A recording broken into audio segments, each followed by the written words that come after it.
মাছ ভাজা খেতে পছন্দ করেন কে, কে বলেন তো?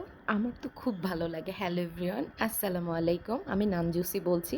আজকে আমি রান্না করে দেখাবো তেলাপিয়া মাছ ভাজি, যেটা বারবিকিউ ফ্লেভারে একটু স্মোকি স্মোকি। চলেন মেন ভিডিওতে চলে যাই।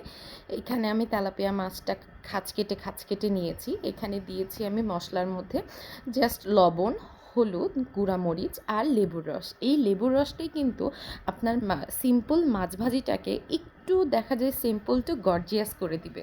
আপনারা কিন্তু যে কোনো ফ্রাই করার সময় অবশ্যই লেবুর রসটা ইউজ করবেন, এতে আপনাদের ফ্রাইটা ভালো হবে। যদি সেটা চিকেন ফ্রাই বা বিপের আপনারা কোনো রেসিপি করতে চান বা ফিশ আইটেমগুলোতে, আমি এখানে খুব সুন্দর করে মাছটাতে লবণ হলুদ মাখিয়ে নিচ্ছি, কারণ মাছের প্রত্যেকটা অংশতে যত ভালো করে লবণ হলুদ মাখাবেন আপনার মাছ ভাজিটা কিন্তু খেতে তত বেশি মজা হবে। আর এইটা কিন্তু আমি মেরিনেট করে রেখে দিব মোটামুটি আধা ঘন্টার মতো। আপনারা সবসময় চেষ্টা করবেন মাছটা একটু আগে মাখিয়ে রাখার। আপনারা যত আগে মাখিয়ে রাখবেন, আর বেশি গরম হলে মাছটা মাখিয়ে রেখে ফ্রিজে রাখতে পারেন।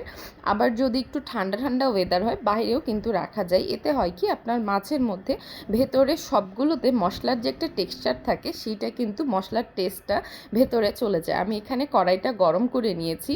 অবশ্যই মাছ ভাজির সময় কড়াই কিন্তু খুব ভালো করে গরম করে নেবেন। এইখানে আমি দিয়ে দিলাম মাছ। আর এই যে দেখেন, আমি এত সুন্দর করে খাঁচ কেটে নিয়েছি, দেখতেই কতটা সুন্দর লাগছে না? আসলে মাছ ভাজি এমন একটা খাবার আমার মনে হয় সবার পছন্দ। আর বাঙালির মাছ ভাজি গরম ভাত হলে আর কিছু লাগে? এই যে আমার মাছের এক পাশ ভাজা হয়ে গিয়েছে, আমি আরেক পাশটা উল্টিয়ে দিচ্ছি। আরেকটা কথা বলবো আপনাদেরকে, যে আপনাদের যদি আমার রেসিপিগুলো ভালো লাগে, মাস্টলি আমাকে ফলো করতে ভুলবেন না। আমার ইউটিউব পেজ নানজুসি ড্রিম, আমার ফেসবুক পেজ নানজুসি আক্তার। আল্লাহ হাফেজ সবাইকে। মাছ ভাজিটা এনজয় করতে থাকুন। আর এখন কিন্তু গরম ভাত দিয়ে চটপট খাওয়ার পালা। Bye bye.